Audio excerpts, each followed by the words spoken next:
সম্মানিত হাজিরিন, আমরা আজকে হযরতে হাওয়া আলাইহিস সালাতু ওয়াস সালামের জীবনী সম্পর্কে জানব।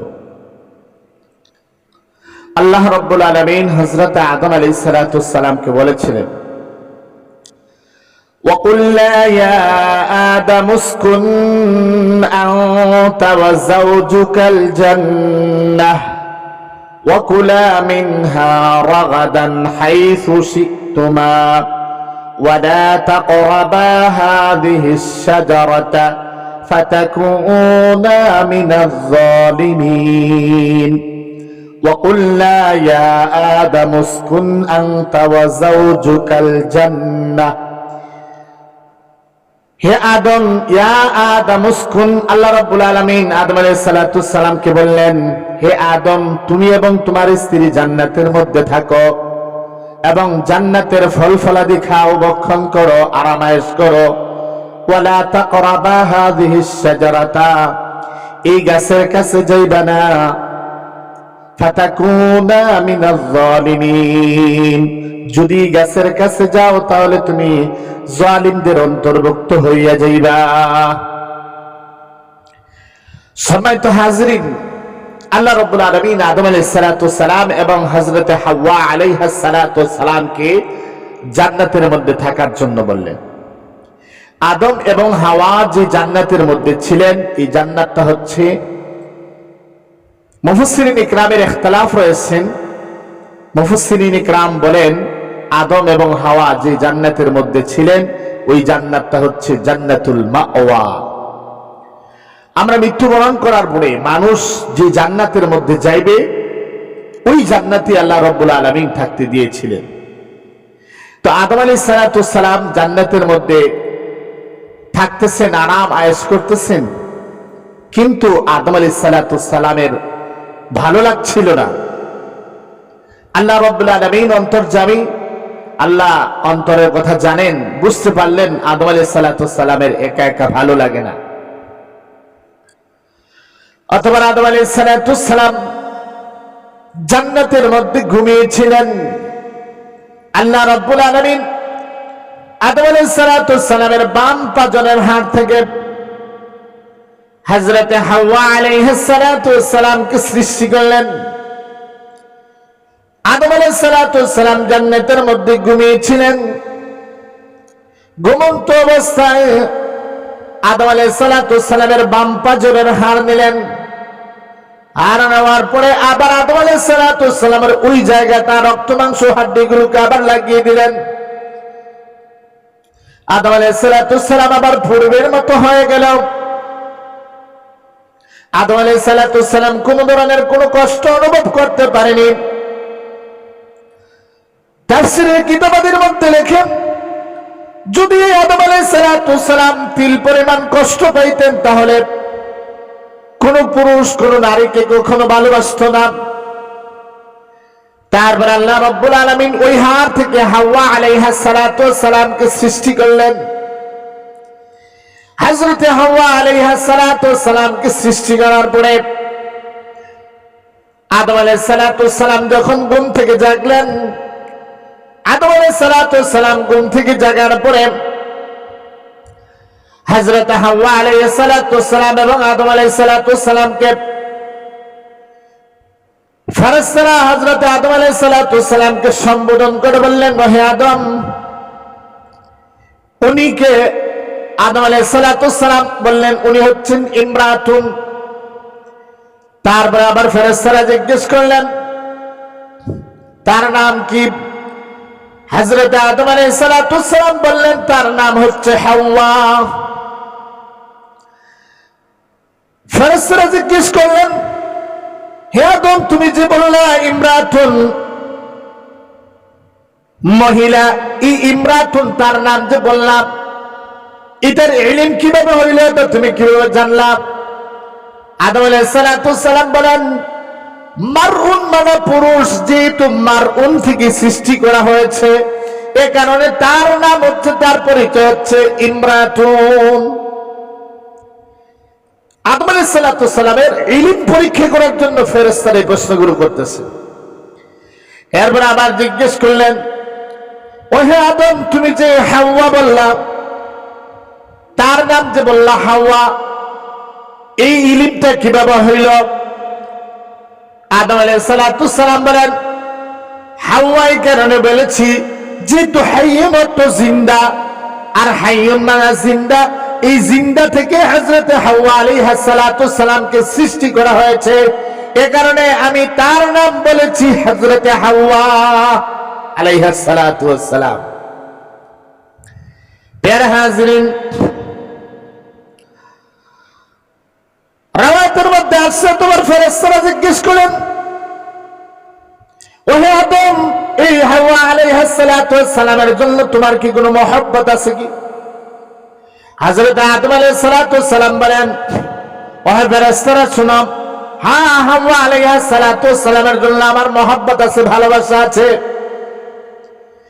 তারপরে হযরত হাওয়া আলাইহিস সালামকে জিজ্ঞেস করলেন, ওহে হাওয়া, তোমার কি আদম আলাইহিস সালামের জন্য মহব্বত, ভালোবাসা আছে নি? হযরত হাওয়া আলাইহিস সালাম না করলেন, মাথা নেড়ে না করলেন, বললেন না। তাফসীরের কিতাবের মধ্যে লিখেন, অথচ হযরত হাওয়া আলাইহিস সালামের ভিতরে হযরত আদম আলাইহিস সালামের মহব্বত আদম আলাইহিস সালাম থেকেও কয়েক গুণ বেশি ছিল। সুবহানাল্লাহ। আসলে মহিলারা মুখ দিয়ে বলতে লজ্জা করে, কিন্তু অন্তরে আপনার মহব্বত ভরপুর থাকে। অতঃপর রাওয়ায়াতের মধ্যে আসছে, আরেক রাওয়ায়াতের মধ্যে আসছে, আদম আলাইহিস সালাম ঘুম থেকে জাগলেন। জাগার পরে হযরত হাওয়া আলাইহিস সালামকে দেখতে পেলেন। হযরত হাওয়া আলাইহিস সালামকে দেখার পরে হযরত হাওয়া আলাইহিস সালামকে জিজ্ঞেস করলেন, তুমি কে? হযরত হাওয়া আলাইহিস সালাম বলেন, আমি হচ্ছে ইমরাতুন, আমি হচ্ছে মহিলা। আল্লাহ রাব্বুল আলামিন আমাকে সৃষ্টি করেছেন যেন আপনি আমার থেকে শান্তি পান, আরাম পান। আপনার শান্তির জন্য, সুকুনতের জন্য আল্লাহ রাব্বুল আলামিন আমাকে সৃষ্টি করেছেন। হাদিস শরীফের মধ্যে আছে, আল্লাহ নবী বিশ্বনবী মুহাম্মদ রাসূলুল্লাহ সাল্লাল্লাহু আলাইহি ওয়াসাল্লাম বলেন, হযরত হাওয়া আলাইহিস সালামকে আদম আলাইহিস সালামের বাম পাজরের হাড় থেকে সৃষ্টি করা হয়েছে। বাম পাজরের হাড়টা একটু বেঁকা, মহিলাদের স্বভাব একটু বাঁকা টাইপের। রাসূল বলেন, এই বাম পাজরের বাঁকা হাড়কে সোজা করা যায় না, সোজা করতে গেলে ভেঙে যায়। ঠিক তদ্রুপভাবে নারীদের স্বভাবের মধ্যে একটু বাঁকাপনি আছে। এই বাঁকাপনিটাকে একেবারেই সোজা করা যাবে না, যদি একেবারেই সোজা করতে যাও তাহলে ভেঙে যাবে। এ কারণে আপনার নারীদের সাথে চলতে গেলে এদের স্বভাবের মধ্যে একটু বক্রতা থাকবে, এগুলি মেনেই চলতে হবে। প্যারা হাজরিন, এই আয়াতের মধ্যে আল্লাহ রাব্বুল আলামিন বলেন, ইয়া আদম উসকুন আনতা ওয়া যাওজুকাল জান্নাহ, হে আদম, তুমি এবং তোমার স্ত্রী জান্নাতের মধ্যে থাকো। আদম আলাইহিস সালাম এবং হাওয়া আলাইহিস সালামকে বললেন, জান্নাতের মধ্যে থাকো, আরাম আয়েশ করো। মুতাজিলা এক গুমরাহ সম্প্রদায় আছে, প্রভ্রষ্ট সম্প্রদায়। এই মুতাজিলীদের আকীদা, মানুষ মৃত্যুবরণ করার পরে যে জান্নাতের মধ্যে আমরা যাইব, ওই জান্নাতের মধ্যে আদম এবং হাওয়াকে থাকতে দেননি। মুতাজিলী সম্প্রদায়রা বলে, দুনিয়ার বাগানের মধ্যে আল্লাহ রাব্বুল আলামিন আদম এবং হাওয়া আলাইহিস সালামকে থাকতে দিয়েছিলেন। দুনিয়ার বাগানের মধ্যে, যেহেতু জান্নাত হচ্ছে দারুল কুদ্দুস, পবিত্র জায়গা, ওই জায়গার মধ্যে মানুষ নাফরমানি করতে পারে না। জান্নাত হচ্ছে যেখানে কোনো মিথ্যা নাই, মিথ্যার কোনো গন্ধ নাই।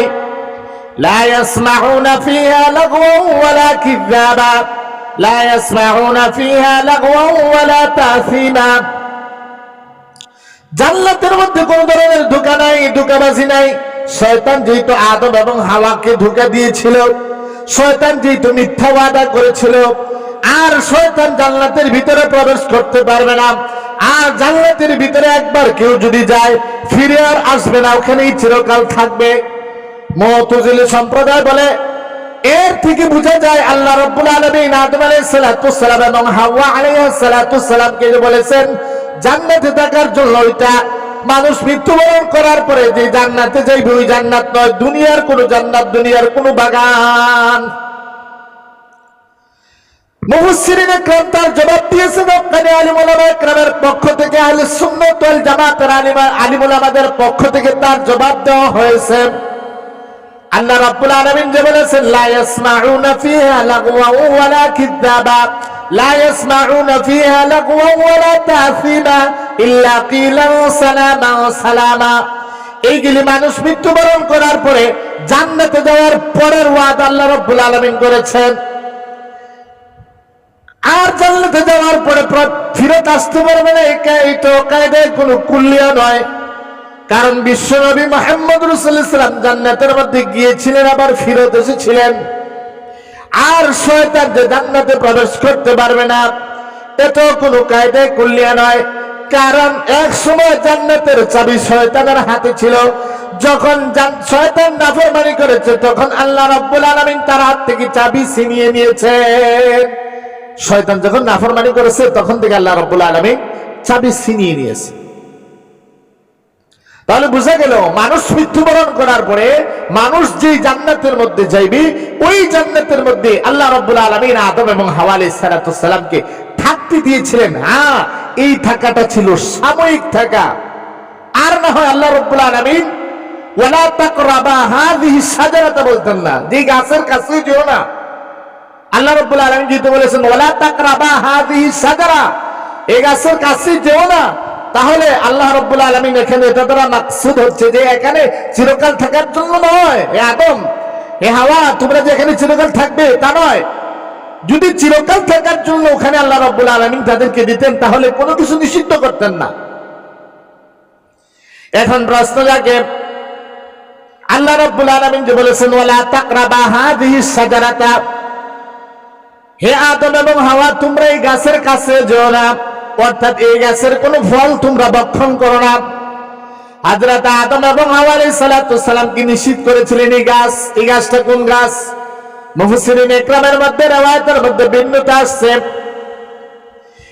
কোন কোন মুফাসসিররা বলেন এটা ছিল খেজুর গাছ, কোন কোন মুফাসসিররা বলেন এটা ছিল আঙ্গুর গাছ, কোন কোন মুফাসসিররা বলেন এটা ছিল গম গাছ, কোন কোন মুফাসসির ইকরাম লেখেন এটা হচ্ছে তিন গাছ। আদম আলাইহিস সালাতু ওয়াস সালামের তওবা কবুল হওয়ার পরে আল্লাহ রাব্বুল আলামিন এই সমস্ত ফলগুলোকে আমার আপনার জন্য খাওয়া হালাল করে দিয়েছেন। সুবহানাল্লাহ। আল্লাহ রাব্বুল আলামিন বলেন ওয়ালা তাকরাবা হাযিহিস শাজারাতা ফাতাকুনা মিনাজ জালিমিন, এই গাছের কাছেও যাইবে না। অর্থাৎ আল্লাহ রাব্বুল আলামিন বুঝেছেন এই গাছের ফল খাইবে না। তো আদম এবং হাওয়া তো খেয়ে ফেললেন ফল। আদম আলাইহিস সালাতু ওয়াস সালাম এত আকলমন, আল্লাহ রাব্বুল আলামিন এত আকল দিয়েছেন যারা আল্লাহ রাব্বুল আলামিন কুদরতি হাত দ্বারা বানিয়েছেন। আল্লাহ রাব্বুল আলামিন নিজের রূহ দিয়েছেন। এই আদম আলাইহিস সালাতু ওয়াস সালাম কিভাবে আল্লাহর হুকুমটা অমান্য করলেন, গন্ধম খাইলেন, নিষিদ্ধ গাছের ফল খাইলেন। প্যারা আজিন আল্লাহ রাব্বুল আলামিন আদম আলাইহিস সালাতু ওয়াস সালামকে এত আকল দিয়েছিলেন। তাফসীরের কিতাবাদির মধ্যে লেখে পৃথিবীর সমস্ত মানুষের আকল যদি এক পাল্লায় রাখা হয় আর আদম আলাইহিস সালাতু ওয়াস সালামের আকল যদি আরেক পাল্লায় রাখা হয় তাহলে আদম আলাইহিস সালাতু ওয়াস সালামের আকলের পাল্লা ভারী হবে। সুবহানাল্লাহ, সুবহানাল্লাহ। হ্যাঁ, এখান থেকে আমার আপনার নবী বিশ্ব নবী মুহাম্মদ রাসূলুল্লাহ সাল্লাল্লাহু আলাইহি ওয়াসাল্লাম খারিজ। মুহাম্মদ সাল্লাল্লাহু আলাইহি ওয়াসাল্লাম বাদে বাকি সমস্ত মানুষের আকল যদি এক পাল্লায় রাখা হয় আর আদম আলাইহিস সালাতু ওয়াস সালামের আকল যদি এক পাল্লায় রাখা হয় আদম আলাইহিস সালাতু ওয়াস সালামের আকলের পাল্লা ভারী হয়ে যাবে। প্যারে হাজরিন, কোন কোন মুফাসসিররা লিখেছেন আদম আলাইহিস সালাতু ওয়াস সালামকে হযরত হাওয়া আলাইহিস সালাতু ওয়াস সালাম মদ্যপান করিয়েছিলেন। মদ্যপান করানোর পরে আদম আলাইহিস সালাতু ওয়াস সালাম বেহুশির মধ্যে খেয়ে ফেলেছিলেন না, এটাও তো ঠিক নয়। কারণ জান্নাতি শরাবের মধ্যে কোনো মানুষ কোনো বেহুশ হয় না। লা ফিহা গাউলুন, জান্নাতি শরাবের মধ্যে কোনো বেহুশি নাই। তাহলে কি আদম আলাইহিস সালাম গন্ধম খাইলেন কেন? স্বয়ং আল্লাহ রাব্বুল আলামিন বলে দিয়েছেন আদম আলাইহিস সালাম ফানাসিয়া আদম ওয়ালাম নাজিদ লাহু আজমা। আদম ভুলে গিয়েছিল, আদমের পক্ষ থেকে গন্ধম খাওয়ার জন্য কোন ধরনের আজম ছিল না, ইচ্ছা ছিল না, কিন্তু ভুলে খেয়ে ফেলেছে। প্যারা হাজরিন, শয়তান প্রথমে হযরত হাওয়া আলাইহিস সালামকে গোমরাহ করে হযরত হাওয়া আলাইহিস সালামের কাছে যায়। হযরত হাওয়া আলাইহিস সালামের কাছে গিয়ে বলে, ওহে আদম। হযরত হাওয়া আলাইহিস সালামের কাছে গিয়ে বলে, ওহে হাওয়া, তোমরা আল্লাহ রাব্বুল আলামিন তোমাদেরকে বানিয়েছেন জমিনের খলিফার জন্য। কিছুকাল পরে তোমরা জমিনের মধ্যে চলে যাইবা। এই যে আরামের নিবাস আছে, আর আল্লাহ রাব্বুল আলামিনের যে কাছে তোমরা থাকতেছ, এখান থেকে তোমরা দুনিয়ার মধ্যে চলে যাইবা, দূরে চলে যাইবা। আল্লাহ রাব্বুল আলামিন তোমাদেরকে বানিয়েছেন জমিনের খলিফা বানানোর জন্য। এই কারণে তো আল্লাহ রাব্বুল আলামিন এই গাছটাকে নিষিদ্ধ করছেন। এই গাছের ফল খাইতে পারবে না, আর গাছের কাছে যাইতে পারবে না, নিষিদ্ধ করছেন। এই গাছের ফল যদি তুমি একবার খেয়ে ফেলো, তাহলে আল্লাহ রাব্বুল আলামিন আর তোমাদেরকে জমিনের মধ্যে পাঠাইতে পারবে না, তোমরা চিরজীবন এখানে থাকতে পারবা। এই বলে কসম খাওয়া শুরু করছে, আর বলতেছে আমি তোমাদেরকে নসিহত করতেছি। হাওয়া আলাইহিস সালাম শয়তানের ফাঁদে পড়ে গেলেন। আদম আলাইহিস সালামের কাছে গেলেন, গিয়ে বললেন, হে আদম, চলো না আমরা কিভাবে জান্নাত ছেড়ে চলে যাই, আমরা কিভাবে আল্লাহ রাব্বুল আলামিনের কাছ থেকে ছেড়ে দুনিয়ার চলে যাই, আল্লাহ রাব্বুল আলামিনকে ছেড়ে আমরা কিভাবে দুনিয়ার মধ্যে চলে যাই। ওহে আদম, চলো না আমরা এই গন্ধম খেয়ে ফেলি। হযরত আদম আলাইহিস সালাম বললেন, না না না, খাওয়া যাবে না। হযরত হাওয়া আলাইহিস সালাম বললেন, ঠিক আছে, একটা জিনিস করো, আমি আগে খাই, আমার যদি কোনো ক্ষতি হয় তাহলে তুমি তো বাঁচলা, আর যদি আমি খাওয়ার পরে কোনো ক্ষতি হয় না তাহলে তুমি খাইবানি। আদম আলাইহিস সালাম বলে, আচ্ছা ঠিক আছে, তুমি আগে খাও দেখি। হযরত হাওয়া আলাইহিস সালাম প্রথমে নিষিদ্ধ গাছের ফল খাইলেন। ফল খাওয়ার পরে হযরত আদম আলাইহিস সালাম দেখলেন হযরত হাওয়া আলাইহিস সালামের কিছু হইল না। ওই সময় আদম আলাইহিস সালাম ভুলে গেলেন যে আল্লাহ রাব্বুল আলামিন এই ফল খেতে নিষেধ করেছেন, এটা ভুলে গেলেন। আদম আলাইহিস সালাম ভুলে গন্ধম খেয়ে ফেললেন। যখন গন্ধম খেয়ে ফেললেন, তখন আদম আলাইহিস সালাম এবং হাওয়া আলাইহিস সালামের শরীরের মধ্যে যে কাপড় ছিল, কাপড় খুলে গেল। কাপড় খুলে দেওয়ার পরে আদম আলাইহিস সালাম এবং হাওয়া আলাইহিস সালাম 3 গাছের পাতা দিয়া লজ্জাস্থান আবৃত করলেন। এমন তা অবস্থা আল্লাহ রাব্বুল আলামিন ডাক দিলেন, ওহে আদম। আদম আলাইহিস সালামকে ডাক দেওয়ার পরে আদম আলাইহিস সালাম দৌড় দিলেন। তো আদম আলাইহিস সালামকে আল্লাহ রাব্বুল আলামিন আদম আলাইহিস সালামকে উদ্দেশ্য করে বলে, ওহে আদম, তুমি কতটুকু পালাইবা? আদম আলাইহিস সালাম বলেন, ওগো আল্লাহ, পালাই না, লজ্জা লাগে, শরম লাগে, এই অবস্থায় তোমার সামনে কিভাবে যাই। প্যারা হাজরিন, হাদিস শরীফের মধ্যে আসছে মুসা এবং আদম আলাইহিস সালাম রূহের জগতের মধ্যে মুনাজারা লাগছে।